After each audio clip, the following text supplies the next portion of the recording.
정치권 상황에 하이킥을 날리는 속 시원한 정치 토크쇼 거침없이 하이킥 시작합니다.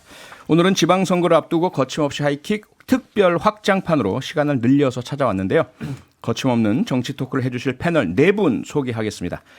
먼저 월요일마다 함께 해주시는 최진봉 성공회대 교수님 변함없이 나오셨고요. 안녕하십니까? 네, 안녕하십니까? 네, 그리고 3인칭 시사 시점 코너에서 활약 중이시죠.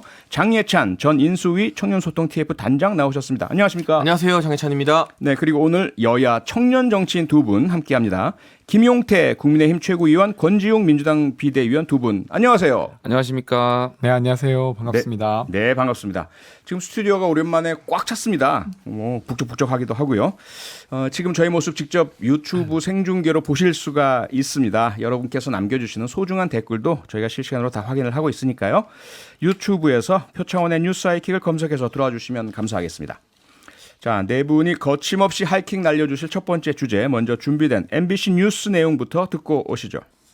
제8회 전국 동시지방선거 사전투표율이 20.62%를 기록해 역대 지방선거의 최고 사전투표율을 넘어섰습니다. 지역별로는 전남이 31.04%로 전국에서 투표율이 가장 높았고 강원이 25.20%, 전북 24.41% 순이었습니다. 수도권에서는 서울의 사전투표율이 21.20%, 경기 19.05%, 인천 20.08%를 기록했고 대구는 14.80%, 로 전국에서 가장 낮았습니다. 네, 이번에 역대 지방선거 중에서 가장 높은 사전투표율이 나왔습니다. 권지웅, 김용태 의원 2분께서는 사전투표 하셨겠죠? 저는 경기도 포천에서 사전투표했습니다. 예. 저도 사전 투표하고 왔습니다. 예. 그렇고요. 네. 장희찬 단장님은요? 저는 본투표 하려고 합니다. 본투표 하시고. 최 교수님? 저는 했습니다. 하셨고요. 네. 저만 이렇게 안 한 건가요? 네. 아니, 여기 한 사람 더 있습니다. 걱정하지 마십시오. 늘 이렇게 외로운 분이 계실까봐 제가 언제나 소수자 역할을 하고 있습니다. 근데 지금 이러한 높은 사전투표율 최 교수님, 과거에는 주로 민주당에게 유리하다라는 해석들이 많았지 않습니까? 예전엔 그랬죠. 지금은 어떤가요? 지금은 그렇게 크게 영향을 미친다고 보지 않습니다. 그러니까 어느 정당 한 정당이 유리하다 또는 진보 보수 어느 한쪽이 유리하다 이렇게 보기 어려울 것 같고요. 네. 사전 투표가 하나의 이제 문화로 정착이 된 경향이 있기 때문에 지난번 대선 때도 그랬고, 그러니까 예전에 사전 투표가 그렇게 많이 알려지지 않았을 때는 그런 경향이 좀 있었어요. 그런데 요즘은 제가 볼 때 몇 번의 선거를 치르면서 분석해 보면 사전 투표율이 높아서 어느 한쪽이 유리하다 이렇게 얘기할 수는 없을 것 같고요. 네. 지금 현재는 이제 사전 투표한 사람들의 연령대나 성별 이런 부분이 전혀 제공이 안 되고 있거든요. 그냥 몇 %만 나오기 때문에 이걸 가지고 어느 한쪽이 유리하다고 판단할 수는 어렵다. 다만 이제 그런 내용이 좀 세부적으로 나오면 그걸 통해서 분석은 가능하겠지만 단순히 그냥 이번 사전 투표율이 지난번보다 0.5% 정도 올랐으니까 어느 정당 또는 어느 진영이 유리하다 이렇게 단적으로 말씀드릴 수 있는 상황은 아닌 것 같습니다. 장예찬 단장님은 혹시 사전투표에 대한 불신 때문에 안 하신 건 아니시겠죠? 저 대선 때는 사전투표했습니다. 하셨고요. 근데 이번에 공교롭게도 사전투표하는 두 날 방송 일정이 많아서 못했고요. 예. 다만 이번 사전투표가 예년 지방선거보다 높은 게 별로 좋을 일은 아닌 것 같아요. 어떤 의미냐면 생각했던 것보다 얼마 높지 않아요. 그러니까 사전 투표율이 점진적으로 계속해서 상향하는 추세인데 지난 대선도요. 2017년 비교해 보면은 사전 투표율은 이번 대선이 훨씬 높았습니다만 전체 투표율은 오히려 0.몇 % 낮았거든요. 그런데 이번이 2018년 지선과 비교해서 역시 사전 투표가 채 1%도 더 높지 않아요.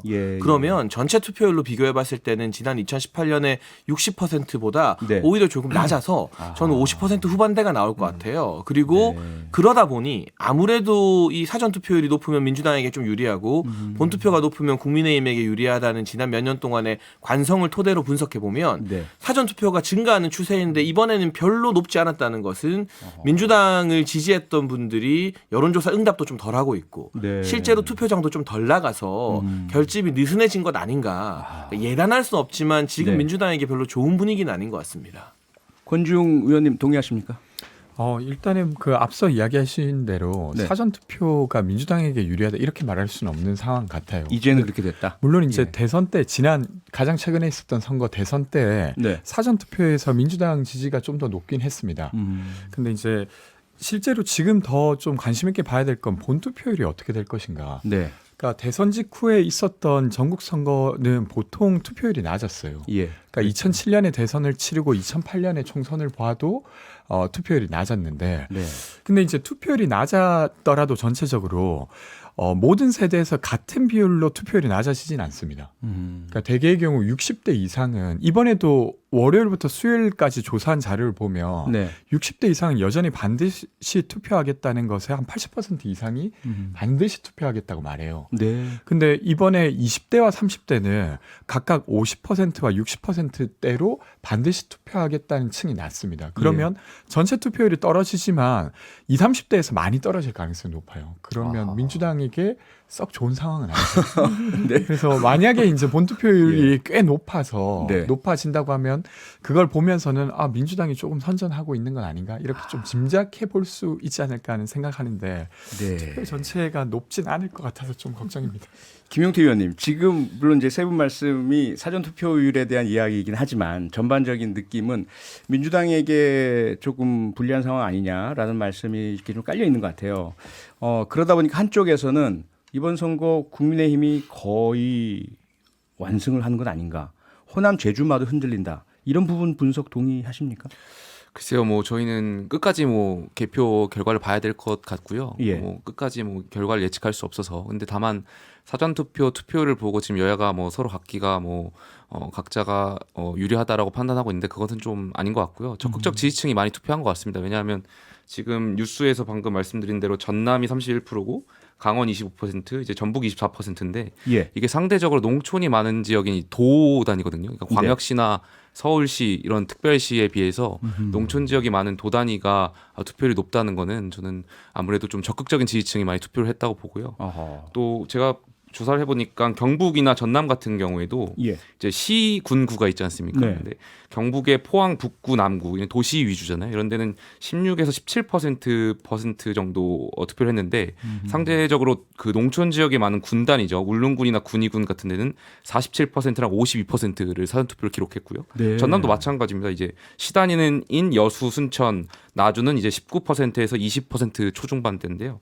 고흥군이나 신안군 같은 데는 이제 48%, 49%. 그러니까 상대적으로 농촌 지역이 대부분 많이 투표를 했으니까 양 정당이 적극적인 투표층이 투표하신 것 같습니다. 네네. 알겠습니다. 이번에는 지금 지방선거 내일 모레인데요. 본투표가 막판에 불거진 커다란 이슈, 논란, 쟁점이 김포공항 이전 문제죠. 최 교수님, 이 사안 어떻게 바라보고 계세요? 일단 그러니까 김포공항 이전 문제가 당내 이제 후보들 간의 의견 조율이 좀 덜 된 상태에서 발표가 돼서 이제 그게 좀 논란이 되고 있는 것 같아요. 네. 저는 공약 자체가 문제라고 보진 않아요. 근데 그 부분을 조금 조율을 하고서 발표를 했어야 되는데 조율이 안 된 상태에서 발표가 되다 보니까 좀 논란이 있는 것 같습니다. 그래서 그 부분은 좀 미숙한 부분이 있었다 이렇게 생각을 하고요. 다만 이제 김포공항을 이전한다고 하니까 이제 일부에서는 그럼 원주나 어디 가서 타야 되는 거 아니냐 비행기를 그렇게 이제 말씀하시는 분들이 있는데. 원래 기억은 이런 거잖아요. 김포공항에 있는 공항을 인천공항으로 옮기고 그 지역을 이제 개발을 해서 왜냐하면 김포공항 옆 지역 같은 경우에는 인프라가 어느 정도 다 마련돼 있는 곳이에요. 지하철도 그렇고 생활 인프라도 그렇고 거기에 이제 대규모 임대주택이나 아니면 이제 청년들을 위한 아파트들을 공급하게 되면 좋은 곳에 아파트를 공급할 수 있는 거니까 또 지역 주민들의 수건 사업이기도 해요. 거기 소음하고 그다음에 고도 제한이 있어서 개발을 김포 지역이요. 예, 김포 지역에. 근데 이제 그게 제주 관광에 영향을 미치는 거 아니냐 이런 논란이 있어서 논란이 되는 건데. 근데 저는 이렇게 생각합니다. 뭐 GTX 확보하고 지금 노선 만들고 있지 않습니까? 김은혜 후보도 말씀하시는 것처럼. 그리고 지금 현재도 그 공항철도 같은 경우에는 김포공항에서 그 인천공항까지 10분에 15분이면 가요. 지금 현재도. 그래서 그런 부분들을 좀 더 확충한 다음에 그리고 시행하면 크게 문제가 저는 없을 거라고 생각해요. 근데 이제 그런 부분들이 아직 준비가 안 된 상태이기 때문에 지금 당장 옮기는 것처럼 이해되면 저는 안 된다. 그런 인프라가 충분히 마련된 다음에 옮기는 그런 절차를 밟아야 된다고 생각합니다. 네. 장희찬 단장님이 한 1분만 먼저 말씀하시겠습니까? 이건 사실 민주당 아끼는 분들이요. 빨리 발 빼고 손절해야 될 이슈입니다. 그런데 대선 주자인 이재명 후보가 이 이야기를 던졌기 때문에 다들 이 김포공항 이슈에 빨려들면서 민주당 자체가 신뢰할 수 없는 정당으로 엄청난 이미지 손상을 입고 있거든요. 당장 민주당 제주도지사 후보나 제주도당에서 공개적으로 반발하고 있잖아요. 이러니까 다른 지역의 굵직굵직한 어떤 이 후보들과 조율도 하지 않고 정책을 막 남발하는 정당인 것처럼 민주당에 보여지게 되는 것이고 뿐만 아니라 서울이나 경기도 지역 주민분들은 멀쩡한 공항 놔두고 우리를 청주공항이나 원주공항 가라는 말에 기분이 좋을 수가 없죠. 결국 이재명 후보가 자신의 불리한 상황을 타개하고 이슈를 전환하고자 잠시만요. 저희 다른 사람들에게 피해를 입히고 있다. 참 이기적인 후보다. 여기까지 하겠습니다. 알겠습니다. 여기까지 듣고 다녀와서 권지웅 의원 반론. 네, 거침없이 하이킥 지방선거 특별 확장판 함께 하고 계십니다. 김포공항 이전이라는 그 지방선거 막판에 불거진 이슈 관련 이야기를 하고 있었고요. 장예찬 단장께서 이건 민주당이 빨리 손절해야 할 이슈다. 이재명 후보가 이기적이다라는 말로 끝마치셨습니다. 권지웅 의원 반론. 저는 뭐 반론이라기보다 사실은 이제 좀 인천공항이랑 김포공항을 보면 비교적 가까운 지역에 두 개의 공항이 있는 거예요. 그래서 이것을 좀 조정할 필요는 저는 있었다고 생각합니다. 그리고 민주당 입장에서는 대선 때부터 이 논의를 좀 해왔던 거라 갑자기 급조했다 이렇게 보기는 어렵다고 보고요. 그래서 이제 지금 제주에 있는 민주당 구성원과 지금 수도권에 있는 구성원들이 이견이 있는데 이것을 조정하는 과정에서 사실 좀 합리적 방안을 찾아야 되는 것이고 근데 그것이 조정되기 전에 이제 발표됐다는 것은 조금 부족함이 있었다 이렇게 생각합니다. 네, 그러니까 최 교수님이나 권지웅 의원님 같은 의견이시네요. 조율에 문제가 있었다, 의견 조율에. 김용태 의원님은요? 저는 민주당에서 너무 설익은 정책을 많이 내놓아가지고 좀 전국적으로 지금 굉장히 혼란스러운 상태인 것 같습니다. 제가 어제 제주도를 가고 그저께 부산을 방문했는데요. 어제 제주도민들께서 민주당을 지지하시는 분들조차도 굉장히 격앙된 목소리로 저에게도 말씀하셨고 이번에는 정말 제주도에서도 심판해야겠다는 말씀 많이 하셨고요. 저희가 김포 제주 항공 노선만 많은 걸로 알고 있는데 김포 부산 노선도 굉장히 많거든요. 2021년 기준으로 약 500만 명이 이용했다고 하는데 저도 부산 갈 때 김포공항 통해서 많이 내려갑니다. 그래서 부산 주민들도 굉장히 여기에 대해서 부산의 어떤 관광산업이라든지 또 많은 외국인들이 김포를 통해서 부산을 내려가는데 부산이 겪고 있는 그런 우려도 있고요. 말씀하신 대로 지금 인천공항과 김포공항이 어떤 가깝다고 권지웅 비대위원께서 말씀하셨는데 인천공항이 김포공항을 역할을 대체할 수 없다는 것은 많은 전문가들 의견이 있습니다.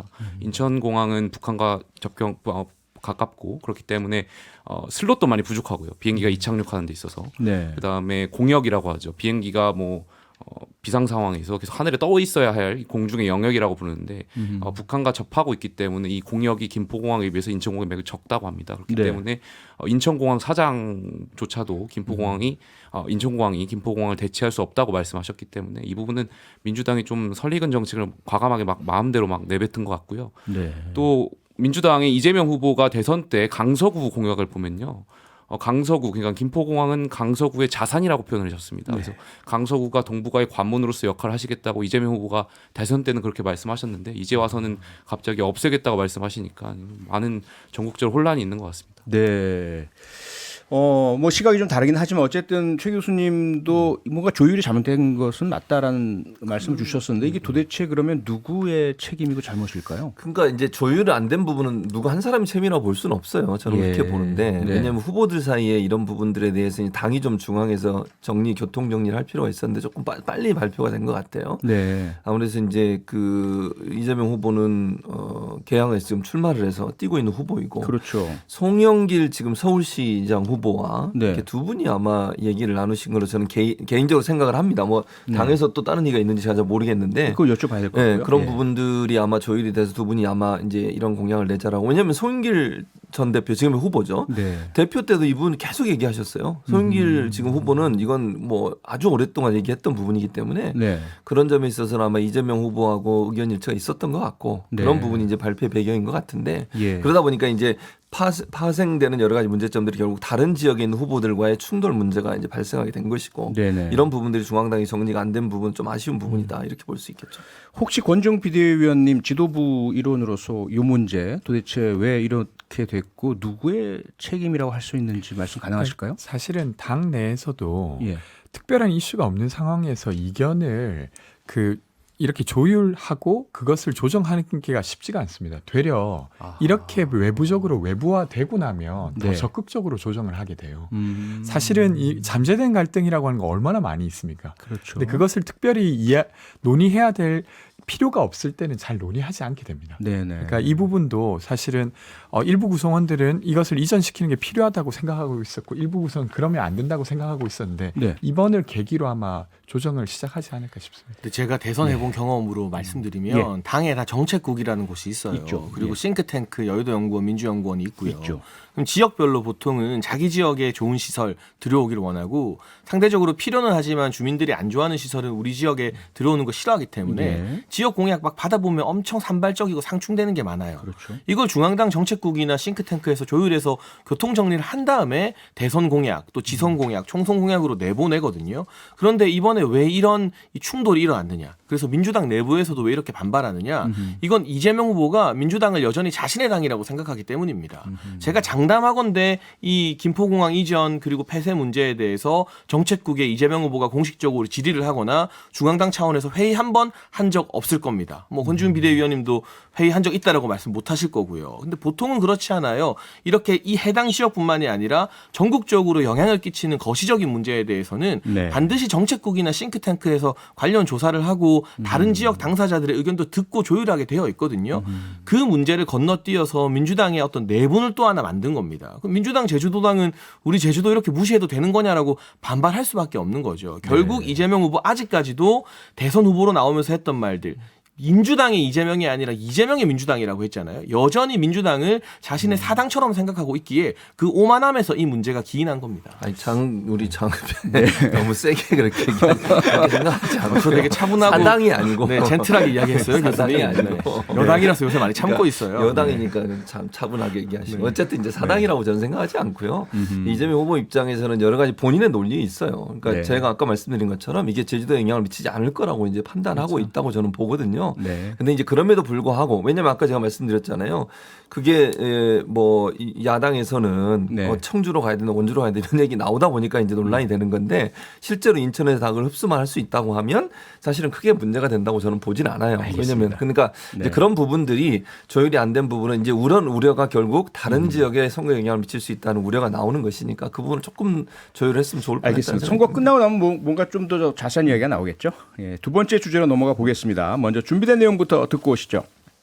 저희로서는 뭐 봉합이라는 말에 동의하지는 않고요. 그동안 있었던 것은 좀 과도하게 갈등이 부풀려져서 이렇게 전달된 측면이 있습니다. 다양한 의견이 오가는 것이 저는 보다 건강한 민주주의라고 생각을 합니다. 갈등이라기보단 그 민주주의로 나아가는 그런 진통을 겪었다고 이해해 주시면 감사하겠습니다. 오늘 아침 윤호중 공동비대위원장의 MBC 라디오 인터뷰 내용 그리고 박지현 공동비대위원장의 오늘 기자회견 답변 일부 듣고 오셨는데요. 이 이슈 박지현 공동비대위원장의 사과 이후 사과에 대한 사과 이 문제로 시끌시끌했습니다. 권지웅 비대위원님 이 문제 해결됐다고 볼 수 있습니까? 네, 뭐 이게 사실은 갈등이라고 해도 이런 게 갈등이었어요. 그러니까 이 혁신안에 대한 이견이라기보다 사실은 그것을 발표하는 시기 아니면 논쟁의 장을 만드는 시기에 대한 어떤 이견이 있었던 겁니다. 근데 이제 그것이 약간 좀 지도부로서는 좀 부적절했죠. 예를 들면 뭐 그건 개인 의견이다 뭐 이렇게 이제 자르는 모습들이 국민들이 보기에 혹은 아니면 지금 일선에서 뛰고 있는 후보들이 보기에 어떤 불안을 가중시키는 모습이었고 거기에 대해서 이제 두 분이 사과를 했고 저희도 이제 지난 토요일 날 비대위를 열어서 비대위원 전체가 참석한 자리에서 사실 내용에 대해서도 조금 더 이야기를 나눠서 이 내용은 우리에게 아주 필요한 이야기다. 대선 패배 이후에 이 정도 혁신을 하지 못한 게 잘못이지 이걸 하자는 의견이 잘못은 아니다라고 그 중론을 모았고요. 그리고 나서 어쨌건 지방선거를 치르기까지는 지방선거에 집중해야 되기 때문에 그 논의는 조금 미뤄서 하자. 이렇게 했던 것이라서 뭐 오늘 기자회견뿐만 아니라 토요일부터 어느 정도 봉합됐다고 보시면 될 것 같습니다. 네, 같은 청년 지도부로서 김용태 국민의힘 최고위원님은 어떻게 보세요? 저는 굉장히 안타깝습니다. 민주당이 박지원 비대위원장이 왜 지난주에 저는 사과했는지 잘 모르겠습니다. 결국에 실리도 없었고요, 감동도 없었고요. 많은 국민들께 특히 민주당을 지지하는 분들이 오히려 이 사태를 가지고 민주당에 찍으러 이제 투표장에 더 안 가실 것 같아요. 저는 그러니까 뭔가 호소문을 발표했으면 국민들께 감동이 있었어야 되는데 본인들끼리 어떤 봉합 갈등이 있었다가 봉합하는 과정을 보면서 더 많은 국민들과 민주당을 지지하신 분들이 더 질리지 않았을까 저는 생각됩니다. 그리고 이 문제가 전당대회가 시작될 때 민주당의 전당대회 때 치열하게 고민하거나 아니면 대선 패배 직후에 나왔어야 될 문제인데 지방선거를 앞두고 이러한 지도부의 갈등을 보여줬다는 것 자체가 저는 글쎄요 지방 정권을 그렇게 역할을 할 수 있는 정당으로 보여지진 않습니다. 네. 저는 그 사실 한 2달간 이제 비대위원으로 있었는데 이 이야기가 계속 있었는데 잘 반영이 안 됐던 부분이 있었어요. 그래서 박지원 위원장 많이 답답하셨을 것 같고 저도 많이 답답했습니다. 근데 그 박지원 위원장님이 사과했던 포인트는 세 곳인데 하나는 후보들에게 미안하다, 국민들에게 미안하다, 그리고 윤호중 위원장에게 미안하다 이렇게 했는데 저는 세 번째가 좀 부적절했지 앞에 두 개는 좀 필요한 이야기였다 이렇게 생각합니다. 어제 민주당의 지도부로서 지도부가 갈등하는 모습을 보여준 건 사실은 좀 송구한 부분이기 때문에 근데 이 부분이 윤호중 위원장에게 사과할 일은 저는 아니었다고 봅니다. 장해찬 단장께서는 이 사안이 지방선거에까지 영향을 미칠 것이다라는 김용태 위원님의 인식과 동의 같으세요? 미치죠. 그러니까 느슨한 지지층 같은 경우는 당내에서 내분이 격화되면 여론조사 응답하기도 싫고 투표장 나가기도 싫어지는 거예요. 그러니까 콩가루 집안 내가 뭘 믿고 지지해 주냐라는 심리가 아주 강성 지지층은 예외일 수 있어도 느슨한 지지층들에게는 그게 퍼지거든요. 중도층도 마찬가지고 그렇기 때문에 최근에 민주당 여러 흐름이 안 좋은 것들이 이 당내 내분의 역할도 크다고 보여지고요. 지금 이제 본투표일 앞두고 화해하는 모양새 취하고 공동 기자회견했지만 대다수의 국민들이 박지원, 윤호중 투톱이 진짜 화해했을 거라고 생각하지는 않을 겁니다. 문제가 너무 커지니까 마지못해 악수하고 사진 찍었다라고 여기실 것 같고 왜냐하면 뭐 사과문 올리고 다시 또 나의 공동 유세문이 거절당했다 하루 안에 뭐 2번 이렇게 또 윤호중 공동 비대위원장을 저격하고 이건 참 보기 드문 일이거든요. 그리고 또 한 가지 박지원 비대위원장의 이 같은 쇄신 요구에 대해서 많은 분들이 칭찬을 하고 저도 일정 부분은 인정합니다만 이게 왜 민주당 내에서 힘을 얻지 못하는가? 결국 이재명 후보는 예외예요. 박지원 공동 비대위원장은 어떤 경우에도 이재명 후보에 대해서 나쁘게 말하거나 비판한 적이 제가 알기로는 단 한 차례도 없습니다. 본인이 이재명 후보 덕분에 대선에서 참여했고 이번에 공동 비대위원장이 됐기 때문인지는 몰라도 박근혜 전 대통령에게 픽업돼서 비대위원 된 이준석 당시 비대위원이 정수장학회 문제나 이런 관련 문제도 사과 안 하면 나 투표장에서 박근혜 후보 안 찍겠다고 말했던 거랑은 완전 천지 차이거든요. 그러니까 사실 민주당이 지금 내포하고 있는 여러 어려움이나 문제의 근본적 책임은 이재명 후보에게 있는 것인데 이재명 후보는 냅두고 자꾸 주변부에만 쇄신하라 반성하라고 하니까 그 주변부에 해당한 사람들은 사람들대로 마음이 안 드는 것이고 동의가 선뜻 안 되는 것이고 이 내분이 계속 깊어지면서 박지원 비대위원장의 명분이나 동력도 좀 약해지는 것이거든요. 그래서 뭐 이번에 일단 유야무야 이렇게 넘어가서 지선을 치르겠지만 이 이후에 민주당이 어떻게 될지 모르겠습니다. 다만 박지원 비대위원장이 크고 싶다면 계속해서 정치권에서 영향력 있는 인물로 남고 싶다면 이재명 후보에게 쇄신과 책임을 요구하는 게 첫 번째 메시지가 돼야 되지 않나 싶습니다. 네, 최 교수님 이게 다 이재명 후보 때문이다 동의하십니까? 그건 동의 안 하죠. 굉장히 좀 싸늘하게 쳐다보고 계셨어요. 싸늘하게 무서워서 말을 못 아니 하겠어요. 아까부터 계속 이재명 후보가 계속 공격을 해가지고 저는 그렇게 생각하지는 않고 제가 고소를 2건이나 당해서 개인 감정이 좀 있습니다. 개인 감정은 좀 자제하시고 네 보도 자료도 내시고 그러더라고요. 어쨌든 저는 이제 아까 권지웅 그 비대위원의 말에 동의해요. 기본적으로 민주당 내에서도 개혁이 필요하다는 건 공감대가 있어요. 다만 시점의 문제라고 저는 보거든요. 그러니까 박지원 위원장이 그 전에 조금 일찍 이 얘기를 했거나 아니면 선거를 마치고 나서 얘기했으면 이렇게까지 크게 문제가 안 됐을 거라고 저는 생각합니다. 왜냐하면 민주당 내부에서도 뭐 박용진 의원도 그렇고 또 제가 볼 때 조홍천 의원도 저는 많은 부분 동의한다고 생각해요. 그리고 그렇게 동의하는 분이 많다고 저는 보거든요.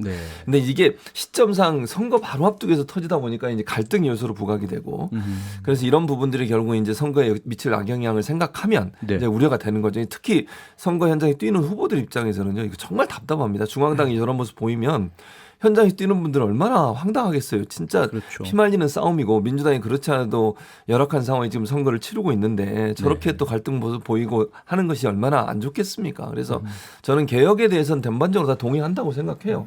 그래서 그런 부분들이 이제 오늘 저는 나왔다고 보고, 그러니까 박지원 위원장이 약간 실수한 부분은 시점을 잘못 잡으신 거라고 저는 생각하고요, 개인적으로. 다만 이제 그 개혁의 문제에 대해서는 저는 민주당이 가야 된다고 생각해요. 586 퇴진 문제나 이런 문제도 참 논의하고 그 부분도 많이 매듭을 지어야 된다고 저는 보고요. 그래서 선거 끝나고 나면 이 부분에 대한 치열한 토론을 통해서 해결하지 않으면 앞으로 민주당이 국민적 신뢰를 받기 어렵다. 그런 부분에 공감대가 있다고 봅니다. 알겠습니다. 자, 이제 마지막 주제로 넘어가 보겠습니다. 먼저 준비된 내용부터 듣고 오겠습니다. 인사검증이라는 영역이 그동안 과거에 있었던 그 정치 권력의 내밀한 비밀 업무라는 영역에서 늘공들의 감시받는 통상 업무로 전환되는 의미 있는 진전이라고 생각합니다.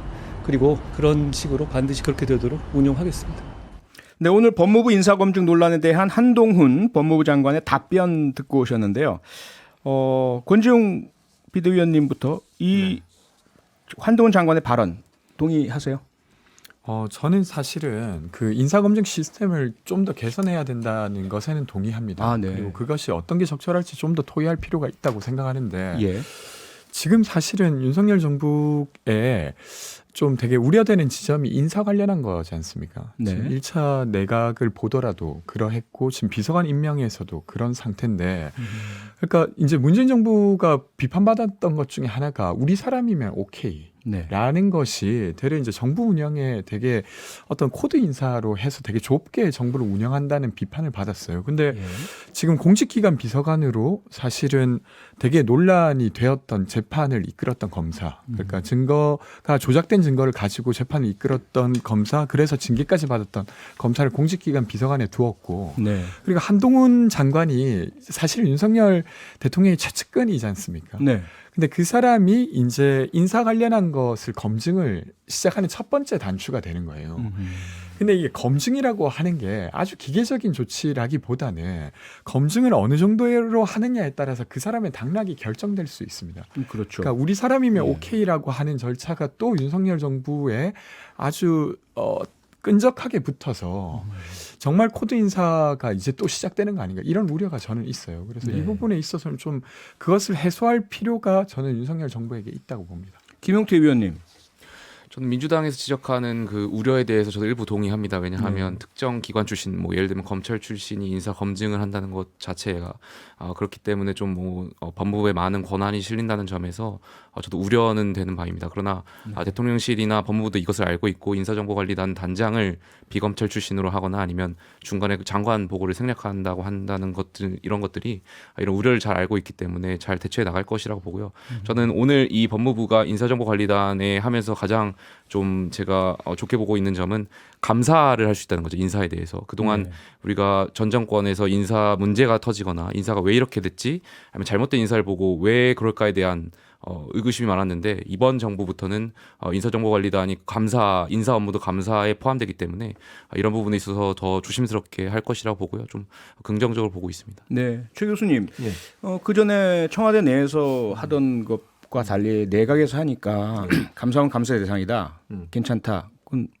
근데 그거는 보세요? 좀 이제 김용태 의원 말씀하셨는데 네. 그러려면 꼭 법무부에 가야 되나 이런 질문이 있을 수밖에 없어요. 왜냐하면 인사 업무는 원래 인사혁신처에서 하는 거거든요. 그게 대통령령으로 비서실이 있을 때 민정수석이 있을 때 비서실로 위임돼 있었던 것이고 그럼 위임이 끝나면 사실 원래 돌아와야 돼요. 인사혁신처로. 그래서 지금 한동훈 법무부 장관 말씀처럼 통상 업무고 늘공들의 업무라고 하면 굳이 법무부에 가 있을 필요가 있을까? 라는 의문이 생길 수밖에 없죠. 국민들이 볼 때는 그러면 인사 업무는 인사혁신처 담당이고 원래 거기에 업무가 들어있으니 정부조직법에도 그러면 그냥 인사혁신처 밑에 놔도 문제가 없다는 거죠. 굳이 법무부의 산하의 밑에 놓고서 인사검증을 할 필요가 있을 거냐 하는 부분에 대한 저는 논란이 있을 거라고 봅니다. 왜냐하면 대통령령으로 이것도 위임권을 만들어가지고 그렇게 한 건데 이번에도 지금 법무부를 거기 집어넣은 거거든요. 그렇죠. 근데 그렇다면 지금 한동훈 그 법무부 장관의 말을 그대로 받아들이면 이건 그냥 통상 업무인 거예요. 다른 부처 예를 들면 검찰, 경찰 또는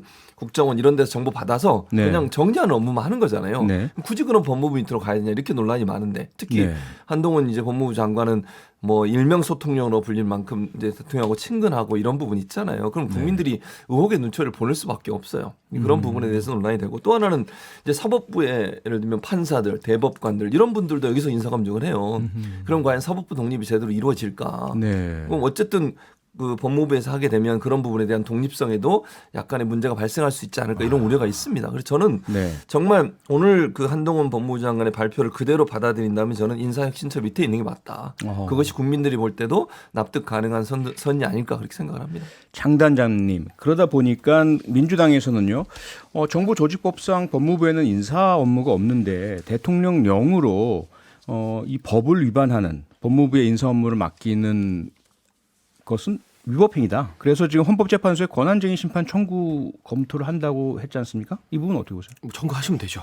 네, 그 대통령실에 법률비서관실이 있는데요. 이게 네. 사실 대통령실의 로펌 역할을 하는 비서관실이에요. 그렇죠. 근데 제가 알고 있는 최고의 전문가들이 여기 있기 때문에 이전의 어떤 관례라던가 또는 현재 헌법이나 실제 관련된 여러 법 등을 충분히 검토해서 이 같은 조직 개편 이야기가 나왔을 겁니다. 아마 네. 헌법재판소에 청구하더라도 법적으로 하자를 찾기는 굉장히 힘들 것 같고요. 예. 다만 이제 장점은 앞서도 말씀해 주신 것처럼 그동안은 인사 검증이 실패했을 때 좀 부적절한 인사가 추천되었을 때 책임지는 사람이 아무도 없었어요. 근데 저는 이 인사 검증단을 법무부 산하에 두는 것 한동훈 장관에게 굉장히 큰 부담일 것 같습니다. 만에 하나 이후에 검증단 설치 이후 추가적으로 장관이나 뭐 차관급 인사가 발표됐는데 국민적 눈높이를 맞추지 못한 검증 실패론이 불거지면 그 책임은 이제 고스란히 인사검증단을 휘하에 두고 있는 법무부 장관이 질 수밖에 없는 거예요. 네. 그러니까 제가 봤을 때 이거 한동훈 장관이 막 원해서 하고 싶어서 한 게 아니라 본인에게 굉장히 막중하고 무거운 책임이 주어진 것이다로 판단을 해야 될 것 같고 네.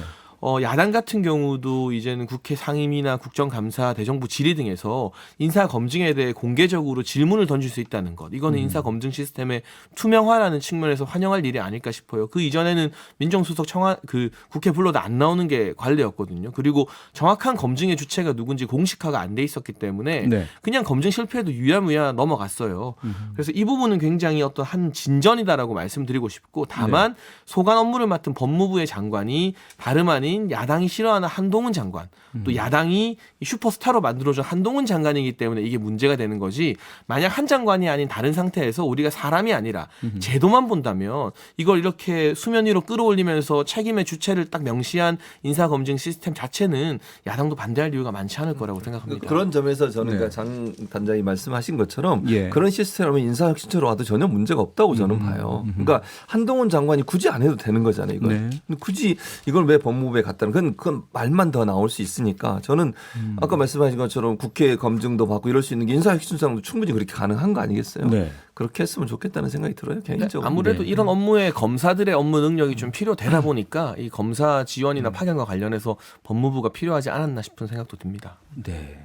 검사가 수사와 기소하는 사람이 인사검증하는 사람 아닌 것으로 알고 있는데. 똑똑한 인재들이잖아요. 똑똑하니까 모든 것을 되려 알겠습니다. 진짜 먼지털이식 수사. 그러니까 지금 인사정보가 한 30만 명 정도가 이미 있다고 하는데 네. 그걸 이제 가지고 또 어떤 시기에 그걸 악용해서 이게 수사로 이어지게 만들고 이럴 가능성이 아무래도 구조적으로 생기게 되는 것 같아요. 아하. 그래서 그런 우려도 있는 것 너무 같습니다. 색안경 끼고 보시는 것 같은데 너무 우려하지 않으셔도 될 것 같습니다. 우려를 알겠습니다. 그랬었나 마지막 보죠. 요거 하나만 좀 짚어보죠. 특별감찰관제도 문재인 정부 때 임명 안 했다고 국민의힘이 계속 비판을 해왔는데요. 이번에 윤석열 대통령실에서 임명하지 않겠다라고 했습니다. 권지웅 의원님 어떻게 보세요?